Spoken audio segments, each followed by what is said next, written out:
সম্মানিত দর্শক, আপনারা দেখতে পাচ্ছেন এটা ঐতিহ্যবাহী বাঁশগ্রামের পানের আড়ত, যেটা সপ্তাহে 3 দিন এইখানে সপ্তাহে 3 দিন বিভিন্ন ক্ষেত থেকে পানের বাজারের যে সমস্ত খেতেল আছেন তারা তাদের নিজের পানের ব্রোস থেকে পান ভেঙে নিয়ে এসে এই আড়তে নিয়ে আসেন। এটা বাঁশগ্রাম বাজার কুমারখালী থানা কুষ্টিয়ার অন্তর্গত। কুষ্টিয়া জেলা শহর থেকে সামান্য কিছু দূর আসতে হয়।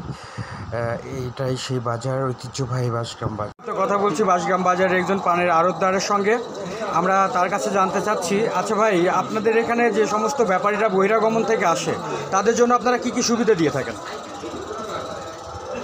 আমরা আসলে তো তাদের সুবিধা দিয়ে এটাই যে আমরা কোনো খাজনা কাটি না, তাদের থেকে আমরা তাদের কোনো সমস্যা এখানে ভেজালে কোনো পাইকারি পান বিক্রি হয়, তাদের খাজনা, তাদের যে খরচটা সেই খরচটাও আমরা দিয়ে থাকি, ভ্যান খরচ।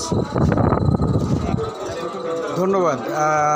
আমরা এই মুহূর্তে কথা বলতেছি বাঁশগ্রাম বাজার ভাই আড়তের সে আড়তদারের সঙ্গে।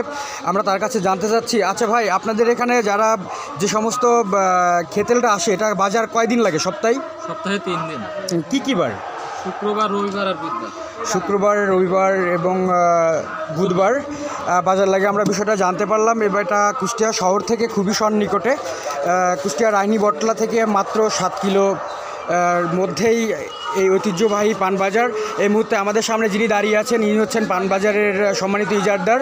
ভাই, আমরা আপনার কাছে জানতে চাচ্ছি, বহিরাগত যে সমস্ত ব্যাপারী আসে তাদের জন্য আপনারা কী কী সুবিধা দিয়ে থাকেন? তাদের জন্য খুব ভালো সুবিধা আছে, কোনো সমস্যা নেই, সব কিছু সিকিউরিটি আছে, তাদের জন্য খাজনাও কম আছে, কোনো সমস্যা নেই। ধন্যবাদ আপনাকে। দর্শক মণ্ডলী, আপনারা আমাদের সঙ্গে ছিলেন। আমরা আছি বাঁশগ্রাম বাজার ঐতিহ্যবাহী পানের আড়তে।